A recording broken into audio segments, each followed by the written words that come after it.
మన ఇండియన్ సినిమాలో గత కొన్నేళ్లుగా పాన్ ఇండియా అనేది ఒక ట్రెండ్ కింద కాదు, అదొక పెద్ద రోగంలాగా మారిపోయింది. మిగతా లాంగ్వేజ్ ఏమో గానీ, ఆ సినిమా రిలీజ్ అయ్యే లాంగ్వేజ్ అండ్ హిందీ మార్కెట్ కోసం ఆరాటం. ఈ రోగం సిమ్టమ్స్ ఏంటో తెలుసా? 1 సీక్వెల్స్ మీద సీక్వెల్స్ తీయాలనే పోరాటం. 2 పక్క ఇండస్ట్రీ నుంచి ఒక స్టార్ యాక్టర్‌నో లేదా ఉన్న హీరో సరిపోడని అదే ఇండస్ట్రీ నుంచి ఎవరో ఒక పెద్ద స్టార్‌ని పట్టుకొచ్చి వాళ్ళకి సంబంధం లేని సీన్‌లో ఇరికించి పోస్టర్ మీద పెద్దగా యేసుకొని కలెక్షన్స్ కొట్టేయాలని ఆరాటం. మనం పోస్టర్ చూస్తాం. అక్కడ మైక్ టైసన్, ఆమిర్ ఖాన్, రజనీకాంత్ లాంటి పెద్ద పెద్ద స్టార్స్ ఉంటారు.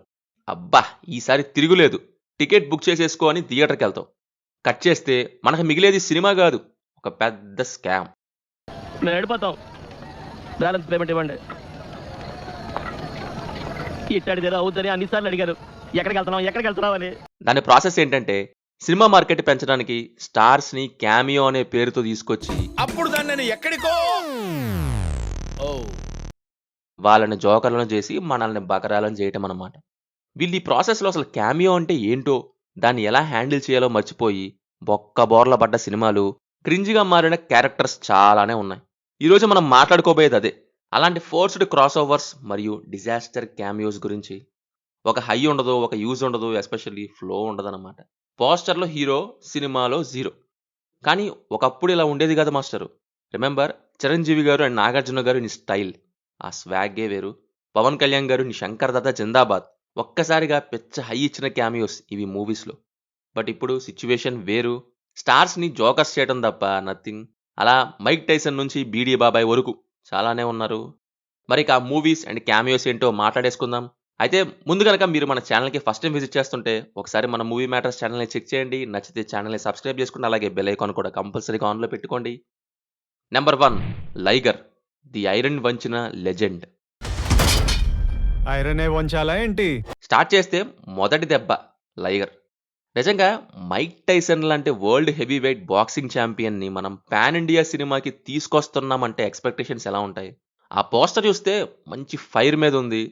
అనుకోని సిట్యుయేషన్‌లో హీరోకి హెల్ప్ చేయడానికో, లేదా హీరోకి ట్రైనింగ్ ఇచ్చే కోచ్ గానో, లేదా ఫైనల్ మ్యాచ్‌కి జడ్జ్ గానో ఏదో ఒక రేంజ్‌లో ఉంటదనుకుంటాం. పోస్టర్ చూసి అబ్బా! ఇది వేరే లెవెల్ ఉంటది అని ఫిక్స్ అయ్యాం. కానీ ట్రైలర్‌లో మైక్ టైసన్స్ కౌబాయ్ గెటప్, ఆ క్యారెక్టర్ చూసి దెబ్బకంతా తుస్సుమనింది. ఇంక సినిమా చూసి మొత్తం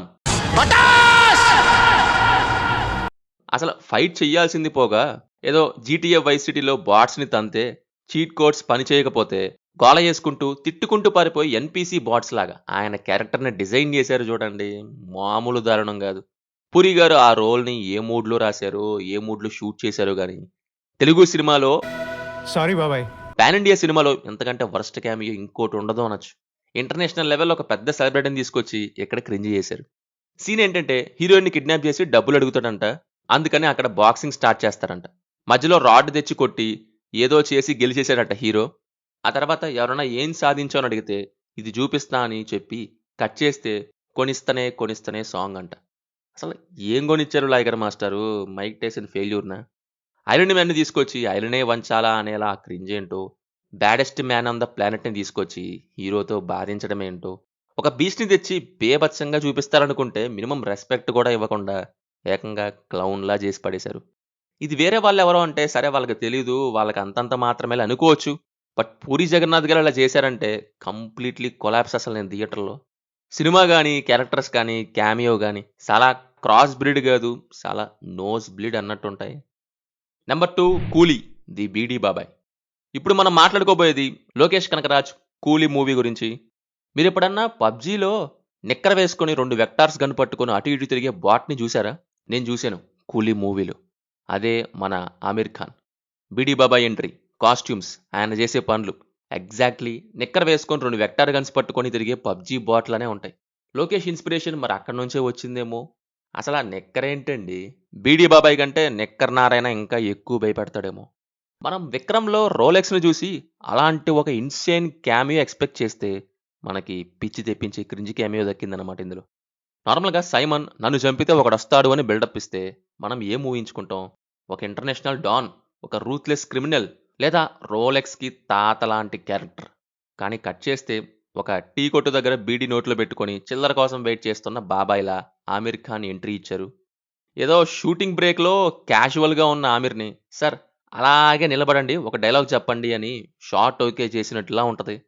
'సంతానం', 'రోలెక్స్' లాగా ఇక్కడ కూడా ట్రై చేశారు. కానీ 'కూలీలో' అది అట్టర్ ఫ్లాప్ అయింది. ఇది మాస్ కాదు, just mess. Number 3 'godfather' the video game boy. ఇప్పుడు 'ది గాడ్ ఫాదర్' అసలు ఈ కథ ఇక్కడిది గాదు. మలయాళం 'లూసిఫర్' నుంచి స్టార్ట్ చేయాలన్నమాట. అక్కడ 'పృథ్వీరాజ్ సుకుమారన్' క్యారెక్టర్ ఎంత క్లాసీగా ఉంటది. ఎక్కువ మాటలుండవు. జస్ట్ ఒక లుక్, అబ్రహాం ఖురీషీకి రైట్ హ్యాండ్, ఒక silent hit man, simple and deadly. అదే మన తెలుగు వర్షన్‌కొచ్చేసరికి 'సల్మాన్ ఖాన్‌ని' ఎలా చూపించారు? ఒక వీడియో గేమ్ క్యారెక్టర్ లాగా. అసలు ఎంట్రీ చూడండి. ఒక పొలిటికల్ థ్రిల్లరా లేక రేస్ ఫోర్ షూటింగా అన్నట్టు ఉంటది. ఆ బైక్ ఎంట్రీ ఏంటి? ఆ వెనకాల గ్రాఫిక్స్ ఏంటి? ఇవన్నీ సరిపోవన్నట్టు బైక్‌కి ఆర్‌పీజీ ఒకటి తగిలించుకొని వస్తాడు. బైక్ మీద స్టైల్‌గా కూర్చుంటాడు. ఒక బటన్ నొక్కుతాడు. అవి సుయ్యమని వెళ్తాయి. బైక్‌కి పెట్టడానికి అవి ఆర్‌పీజీలు అనుకున్నారో, లేక దీపావళి రాకెట్లు అనుకున్నారో ఏమో! అమ్మోయ్ అయ్య బాబోయ్ ఆపే బాబోయ్. ఆ థాట్ ఫైనలైజ్ చేసినోళ్ళకి, వీఎఫ్ఎక్స్ వాళ్ళకి తెలియాలిక. కార్‌కి పెట్టారంటే ఓకే. బైక్ ఏంటి మాస్టారు అవి? ఒరిజినల్‌లో 'పృథ్వీరాజ్‌కి' ఒక గ్యాంగ్ ఉంటది. ఒక మిస్టరీ ఉంటది. ఇక్కడ 'సల్మాన్ ఖాన్‌ని' హీరోకి 'చోటా బాయ్' లాగా మార్చారు. ఒక్కడే బండి మీద వస్తాడు, ఏసేస్తాడు. వీళ్ళ గ్యాంగ్‌లో ఇంకెవరు లేరన్నట్టు. ఇద్దరు ఉండేపాటైతే అది గ్యాంగ్ ఎందుకయిద్ది? హీరో దానికి లీడర్ ఎందుకవుతాడు? ఇంటర్నేషనల్‌గా అంత గ్రిప్ ఎందుకుంటది? ఇంకా హైలైట్ ఏంటంటే ఆ ఫైట్ సీన్ మాస్టారు. ఆ సీన్ చూస్తే ఇది 'గాడ్ ఫాదరా? లేక 'ఫాస్ట్ అండ్ ఫ్యూరియస్' స్పూఫా? అని థియేటర్‌లో సగం మంది డౌట్ పడ్డారు.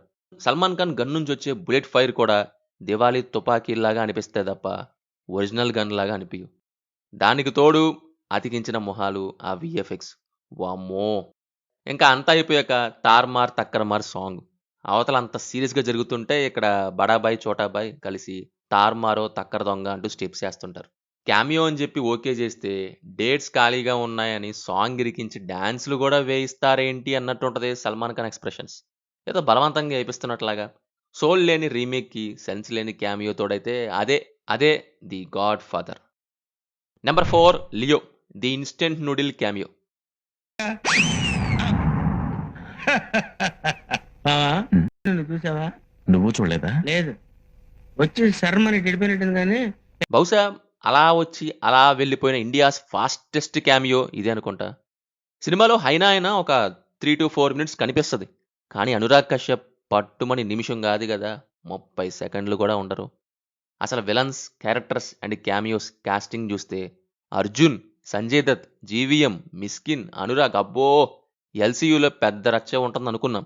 కట్ చేస్తే విలన్స్ అంతా డమ్మీ అయిపోయారు. ఇంకా క్యామియోగా వచ్చిన అనురాగ్ క్యారెక్టర్ అయితే బిస్కెట్ అయిపోయింది. ఏమైద్దో చూడండి. ఫ్లాష్ బ్యాక్ ఓపెన్ అయిద్ది. హరోల్డ్ దాస్, యాంటోనీ దాస్ ఎంట్రీ ఇస్తారు. అయ్యాక సడన్‌గా అనురాగ్ ఎంట్రీ. ఓకే. మొత్తానికి తెచ్చారు. ఇక ఇప్పుడు ఎవడికి ప్లాన్ ఏస్తాడో, ఎవడు ఎవడిని ఏస్తాడో చూడాలి అని చూస్తుంటే అనురాగ్ అలా ముందుకొచ్చి 2, 3 డైలాగ్స్ ఏస్తాడు. లియో గన్ తీసి టుపుక్ టుపుక్‌మని కాలుస్తాడు. అంతే. అయిపోయింది. खत्म bye bye tata goodbye गया నాకు ఎగ్జాక్ట్‌లీ మన మూవీస్‌లో రాజు కనకాల క్యారెక్టర్సే గుర్తొచ్చాయి. ఇన్‌స్టంట్ నూడిల్స్ లాగా ఇన్‌స్టంట్ డెత్ రోల్స్ అన్నమాట. వచ్చాడు, డైలాగ్ ఏసాడు, పోయాడు. థియేటర్‌లో జనాలు పాప్‌కార్న్ నోట్లో పెట్టుకునే లోపే క్యారెక్టర్ ఔట్. అసలు ఆ క్యామియో ఎందుకొచ్చాడు? ఎందుకు చచ్చాడు? అనే క్వెషన్ మార్క్ తప్ప స్టోరీకి 1% ఉపయోగం లేదు. ఇదెలా ఉంటదంటే కాస్టింగ్ అంతా ఎవరి ప్లేస్‌లలో వాళ్ళని గప్‌చుప్ చేసేసాక అయ్యో! అనురాగ్‌ని మర్చిపోయామా? ఉన్న వాళ్ళకే ఏం చేయాలో అర్థం కావట్లేదు. వాళ్ళకే దిక్కులేదు. ఇంకొకళ్ళున్నారా? సర్లే ఎక్కడో ఒక చోట ఇరికిచ్చేద్దామని పెట్టేసినట్టు ఉంటది. Number 5 Lal Salaam the extra extended cameo. ఇది క్యామియో లాగా ఉండదు. ఎక్స్టెండెడ్ క్యామియోకి ఇంకొంచెం ఎక్స్టెన్షన్ చేస్తే వచ్చే ఎక్స్ట్రా ఎక్స్టెండెడ్ క్యామియో లాగా ఉంటది. తండ్రికి కూతురిచ్చిన ఒక డిజాస్టర్ గిఫ్ట్ ఇది. ఇందులో రజనీకాంత్ గారు వచ్చేసి హిందూ ముస్లిం బాయ్ బాయ్ అని చెప్పే క్యామియో అన్నమాట. ప్రతిసారి అలాంటి ఒక డైలాగ్ ఒకటి వేస్తారు.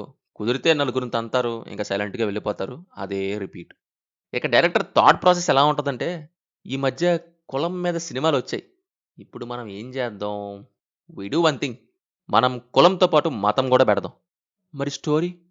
మతంతో హిందూ, ముస్లిం, కులంతో అప్పర్ లోవర్ కొట్టుకుంటారు. చివర్లో మా నాన్నొచ్చి అందరి రక్తం ఒకటే అని చెప్తారు. అంతే. అదే స్టోరీ. అందరిని కూర్చోబెట్టి నీతులు చెప్పటం, గొడవలొద్దు మనిషి ముఖ్యం, కులం వద్దు గుణం వద్దు అని చెప్పిందే చెప్పి, తిప్పిందే తిప్పి, తిప్పి తిప్పి పీల్చి పిప్పి చేస్తారు. అయినా విష్ణు విశాల్, విక్రాంత్ మెయిన్ లీడ్స్ కదా. మరి క్యామియో చేసిన రజనీకాంత్ గారు ప్రతి పోస్టర్‌లో ఎందుకున్నారు? దాన్నే మార్కెటింగ్ మాయా అంటారు. రజనీని చూసి జనాలు వస్తారని ప్లాన్ చేశారు. కానీ ఆడియన్స్ ఏమో ఇలాంటి మాయలు ఎప్పుడో చూసేసాం గానీ, మీకు మీరే చూసుకొని థియేటర్‌లో దోమలు కొట్టుకోండి అని సినిమా వాళ్ళకే వదిలేశారు. Number 6 Raavan. The cringe of all crossovers. అప్పట్లో ఈ సినిమా క్రియేట్ చేసిన హైప్ చాలా ఎక్కువ మాస్టర్. అయితే మనం ఇప్పుడు మార్వెల్ సినిమాలలో క్రాస్ ఓవర్స్ చూసి మురిసిపోతాం గానీ 2011లోనే మన ఇండియన్ సినిమాలో ఒక mother of all crossovers plan చేశారు. చివరికి క్రింజ్ ఆఫ్ ఆల్ క్రాస్ ఓవర్స్‌గా అయ్యిందిలేండి. షారుఖ్ ఖాన్ అండ్ రజనీకాంత్ వీళ్ళిద్దరూ ఒకే ఫ్రేమ్‌లో ఉంటే అసలు థియేటర్‌లో పగిలిపోవాలి, రికార్డ్స్ బద్దలవ్వాలి, ఈ క్రాస్ ఓవర్ దెబ్బకి జనాలకి పిచ్చెక్కిపోవాలనే లెవెల్‌లో ప్లాన్ చేసి చేద్దామని వాళ్ళు అనుకున్నారేమో. అలాంటి ఎక్స్‌పెక్టేషన్స్‌తో 'రావణ్' సినిమాకెళ్తే మనకక్కడ కనిపించింది మాస్ అమ్మవారి జాతర గాదు, ఒక గ్రీన్ స్క్రీన్ గిమ్మిక్. ఏంది ఇదే 'రావణ్‌లో' చిట్టి చేసిన 2 నిమిషాలు 2 సెకండ్ల క్యామియో గురించి చెప్పాలంటే అది రోబో చిట్టి గాదు, చైనా చిట్టి వచ్చిందిరోయ్ అనొచ్చు. అసలు షాక్ ఏంటంటే డూప్‌ని బెట్టి ప్రోస్థెటిక్స్ వేసి, మేకప్ వేసి దింపేస్తే చిట్టొచ్చింది అని అరుస్తారని వాళ్ళనుకున్నారు. కానీ అక్కడ వచ్చింది శంకర్ గారు డిజైన్ చేసిన హైటెక్ చిట్టి కాదు. అమీర్పేటలో గ్రాఫిక్ డిజైన్ నేర్చుకునే స్టూడెంట్ ప్రాక్టీస్ కోసం క్రియేట్ చేసిన డూప్లికేట్ చిట్టిని దింపారని ఎల్కేజీ పిల్లోడు కూడా తెలుసు. విజువల్ ఎఫెక్ట్స్ చూడండి, ఎస్ఆర్కే రియల్గానే ఉన్నారు, బ్యాక్గ్రౌండ్ రియల్గానే ఉంది. కానీ రజనీకాంత్ మాత్రం ఏదో పాస్పోర్ట్ సైజ్ ఫోటో నుంచి కట్ చేసి అక్కడ పేస్ట్ చేసినట్టు లైటింగ్కి ఎన్విరాన్మెంట్కి సంబంధం లేకుండా ఉంటుంది. షూట్ టైంలో రజనీకాంత్ గారు హెల్త్ బాగాలేదని టాక్, సో ముంబై రాలేదు, విఎఫ్ఎక్స్తో మేనేజ్ చేశారు. ఓకే, హెల్త్ ఇష్యూ కాబట్టి దానికి మనం రెస్పెక్ట్ ఇస్తాం. కానీ క్రియేషన్ మరీ అంత దారుణంగా ఉండాలా? షారుఖ్ ఖాన్ క్యారెక్టర్ ఏమో హే చిట్టి అని ఎగ్జైట్ అవుతాడు, చిట్టి ఏమో నేను ఎక్కడున్నాను, ఇక్కడికి ఎవరు తీసుకొచ్చారు, ఏ ఎవరు మీరంతా అని ఎక్స్ప్రెషన్తో చూస్తుంటాడు. థియేటర్లో రెస్పాన్స్ ఎలా ఉంటుందంటే చిట్టి బీజియం రాగానే చిట్టి అని అరుస్తాం. ఆ అరుపులు పూర్తయ్యేలోపే చిట్టి వచ్చి వెళ్ళిపోవటం కూడా అయిపోయింది. జనాలు షాక్. అయినా మనం చిట్టి నుంచి ఏం ఎక్స్పెక్ట్ చేస్తాం అంటూ మెషిన్ గన్స్తో పేల్చడం, లేదా ఫార్మేషన్ అంటూ విలన్స్ని తన్నడం.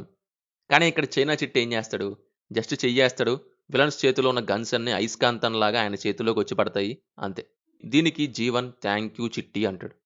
అంటే జీవన్ లాంటి సూపర్ హీరోకి ఆ 4 విలన్స్ నుంచి గన్స్ లాక్కోవడానికి చిట్టి అవసరం వచ్చిందంట. ఇది ఎలా ఉంటుందంటే బిర్యానీ ఆర్డర్ చేసి అందులో ఓన్లీ వైట్ రైస్ తిన్నట్టుంది.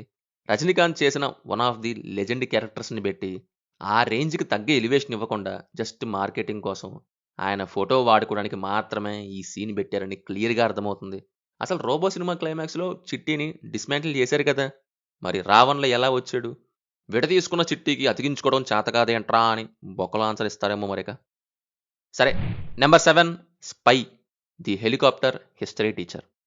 రానా క్యామియో క్యారెక్టర్. హెలికాప్టర్లో వస్తాడు, నేతాజీ గారి గురించి కొన్ని విషయాలు చెప్తాడు, దించిన హెలికాప్టర్ని మళ్ళీ వేసుకుని వెళ్ళిపోతాడు. అది చెప్పడానికి హెలికాప్టర్లోనే రావడం దేనికి మాస్టారు? ఫోన్లో చెప్పినా సరిపోయేది కదా, లేదా ఈ ఫైల్ మీ సీనియర్ పంపాడు అని ఒక కొరియర్ బాయ్తో పంపించినా అయిపోయేది.